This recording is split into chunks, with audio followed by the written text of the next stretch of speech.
राधे राधे, जय माता की भक्तों। आप सभी का स्वागत करती हूँ स्पिरिचुअल ज्ञान साधना में और आप सभी से अनुरोध करती हूँ कि स्पिरिचुअल ज्ञान साधना को सब्सक्राइब कर लीजिए और बेल आइकन को प्रेस कर दीजिए ताकि आपको नई नई वीडियोस का नोटिफिकेशन मिलता रहे। जय माता की, राधे राधे, जय श्री हरि।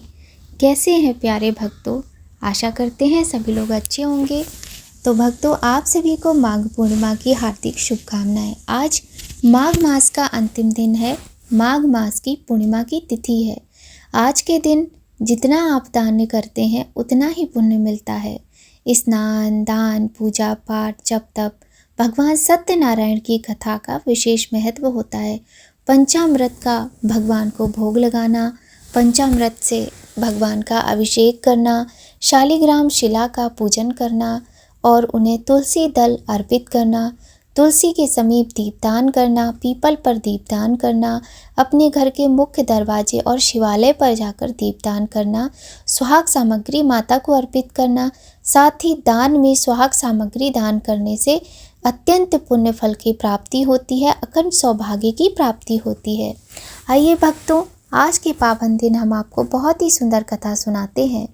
हिंदू धर्म में धार्मिक और आध्यात्मिक दृष्टि से विशेष महत्व रखने वाली माघ पूर्णिमा को बहुत ही पुण्य फल देने वाली माना जाता है। इस दिन स्नान दान का जितना महत्व होता है उतना ही महत्व भगवान सत्यनारायण की पूजा और कथा सुनने का भी है। पौराणिक कथा में वर्णन मिलता है कि किसी नगर में धनेश्वर नाम का एक ब्राह्मण रहता था। उसकी पत्नी रूपवती, पतिव्रता और सर्वगुण संपन्न थी। बस दुख था तो सिर्फ इस बात का कि उनकी कोई संतान नहीं थी। यही कारण था कि वे दोनों बहुत चिंतित रहते थे। एक बार उस नगर में एक महात्मा आए। वो नगर के सभी लोगों से दान लेते थे, लेकिन धनेश्वर की पत्नी जब भी उन्हें दान देने जाती तो वो उसे लेने से मना कर देते थे।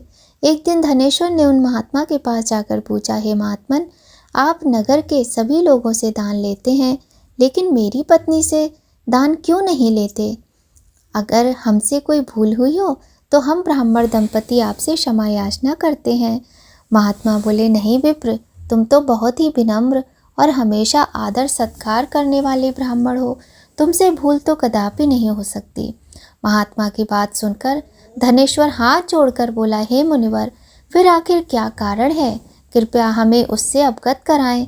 इस पर महात्मा बोले, हे विप्र, तुम्हारी कोई संतान नहीं है और जो दंपति निसंतान हो उसके हाथ से भिक्षा लेना अधम या पापी के हाथ से भिक्षा ग्रहण करने के समान है। तुम्हारे द्वारा दिया गया दान लेने के कारण मेरा पतन हो जाएगा। बस यही कारण है कि मैं तुमसे दान स्वीकार नहीं करता। महात्मा के ये वचन सुनकर धनेश्वर उनके चरणों में गिर पड़ा और विनती करते हुए बोला, हे महात्मन, संतान न होना ही तो हम पति पत्नी के जीवन की सबसे बड़ी निराशा है। यदि संतान प्राप्ति का कोई उपाय हो तो बताने की कृपा करें। हे मुनिवर, ब्राह्मण का दुख देखकर आपको दया नहीं आती? तब ब्राह्मण देव बोले कि हे विप्र, तुम्हारे इस कष्ट का एक निवारण अवश्य है।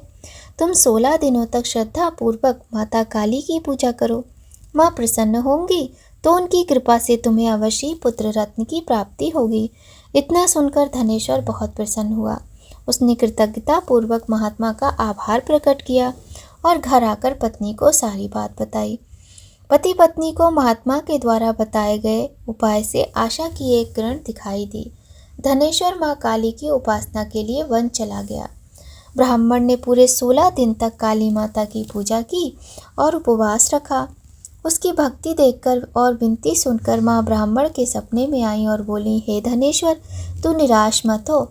मैं तुझे संतान रूप में पुत्र रत्न की प्राप्ति का वरदान देती हूँ, लेकिन 16 वर्ष की अल्पायु में ही तेरे पुत्र की मृत्यु हो जाएगी। काली माता ने कहा, यदि तुम पति पत्नी विधि पूर्वक 32 पूर्णिमासी का व्रत करोगे तो तुम्हारी संतान दीर्घायु हो जाएगी। प्रातःकाल जब तुम उठोगे तो तुम्हें यहाँ एक आम का वृक्ष दिखाई देगा। उस पेड़ से एक फल तोड़ना और ले जाकर अपनी पत्नी को खिला देना। शिव जी की कृपा से तुम्हारी पत्नी गर्भवती हो जाएगी। इतना कहकर माँ अंतर्ध्यान हो गई। प्रातःकाल जब धनेश्वर उठा तो उसे आम का वृक्ष दिखाई दिया जिस पर बहुत से फल लगे हुए थे। वो माँ काली के कहे अनुसार फल तोड़ने के लिए वृक्ष पर चढ़ने लगा। उसने कई बार प्रयास किया लेकिन फिर भी फल तोड़ने में असफल रहा। तभी उसे विघ्नहर्ता गणेश जी का सुमिरन आया और भगवान गणपति की कृपा से इस बार वो वृक्ष पर चढ़कर फल तोड़ लाया। धनेश्वर ने अपनी पत्नी को वो फल खिला दिया जिसे खाकर वो कुछ समय बाद गर्भवती हो गई। दंपति काली माँ के निर्देश के अनुसार हर पूर्णिमा पर दीप जलाते रहे। कुछ दिन बाद भगवान शिव की कृपा हुई और ब्राह्मण की पत्नी ने एक सुंदर पुत्र को जन्म दिया जिसका नाम उन्होंने देवीदास रखा। जब पुत्र 16 वर्ष का हुआ तो माता पिता को चिंता होने लगी कि इस वर्ष उसकी मृत्यु निश्चित है। दंपति ने देवीदास के मामा को बुलाया और कहा कि तुम देवीदास को विद्या अध्ययन के लिए काशी ले जाओ और 1 वर्ष बाद आना। दंपति पूरी आस्था के साथ पूर्णिमासी का व्रत कर पुत्र को दीर्घायु की कामना करते रहे। इधर काशी प्रस्थान के बाद मामा भांजे एक गांव से गुजर रहे थे। वहां एक कन्या का विवाह हो रहा था, परंतु विवाह होने से पूर्व उसका वर अंधा हो गया। तभी वर के पिता ने देवीदास को देखा और मामा से कहा, तुम अपना भांजा कुछ समय के लिए हमें दे दो, विवाह संपन्न हो जाए उसके बाद ले जाना। ये सुनकर मामा ने कहा, यदि मेरा भांजा यह विवाह करेगा तो कन्यादान में मिले धन आदि पर हमारा अधिकार होगा। वर के पिता ने मामा की बात स्वीकार कर ली और देवीदास के साथ कन्या का विवाह संपन्न हो गया। इसके पश्चात देवीदास पत्नी के साथ भोजन करने बैठा, लेकिन उसने उस थाल को हाथ नहीं लगाया। ये देखकर पत्नी बोली, स्वामी आप भोजन क्यों नहीं कर रहे हैं? आपके चेहरे पर ये उदासी कैसी? तब देवीदास ने सारी बात बताई। ये सुनकर कन्या बोली, स्वामी मैंने अग्नि को साक्षी मानकर आपके साथ फेरे लिए हैं। अब मैं आपके अतिरिक्त किसी और को अपना पति स्वीकार नहीं करूंगी। पत्नी की बात सुनकर देवीदास ने कहा, ऐसा मत कहो, मैं अल्पायु हूँ। कुछ ही दिनों में 16 वर्ष की आयु होते ही मेरी मृत्यु निश्चित है। लेकिन पत्नी ने कहा, जो भी हो उसके भाग्य में लिखा होगा वो उसे स्वीकार है। देवीदास के बहुत कहने पर भी जब वो नहीं मानी तो देवीदास ने उसे एक अंगूठी दी और कहा, मैं विद्या अध्ययन के लिए काशी जा रहा हूँ, लेकिन तुम मेरे जीवन मरण के बारे में जानने के लिए एक पुष्प वाटिका तैयार करो। उसमें भांति भांति के पुष्प लगाओ और उन्हें जल से सींचती रहो। यदि वाटिका हरी भरी रहे, पुष्प खिले रहें तो समझना कि मैं जीवित हूँ, और जब ये वाटिका मुरझा जाए, सूख जाए तो मान लेना कि मेरी मृत्यु हो चुकी है।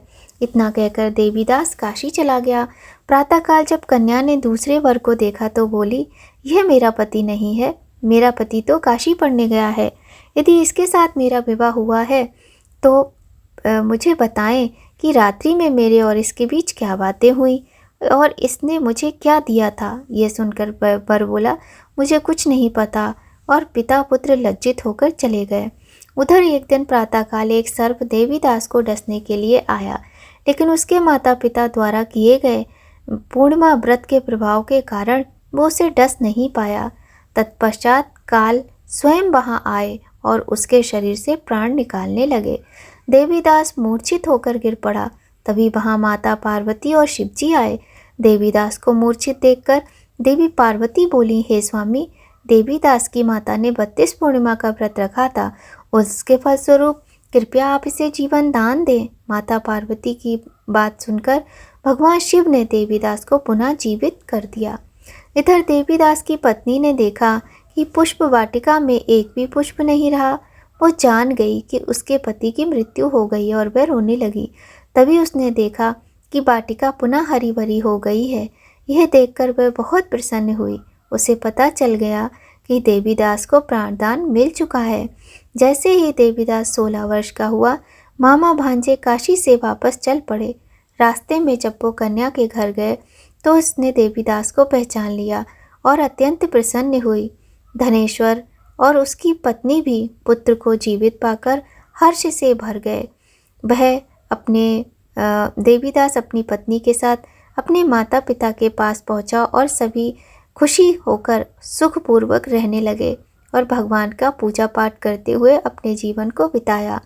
पौराणिक मान्यता है कि जो स्त्रियां श्रद्धापूर्वक पूर्णिमा का व्रत करती हैं और कथा सुनती हैं, उन्हें संतान का सुख मिलता है, संकट से मुक्ति मिलती है और समस्त मनोकामनाएं पूर्ण होती हैं।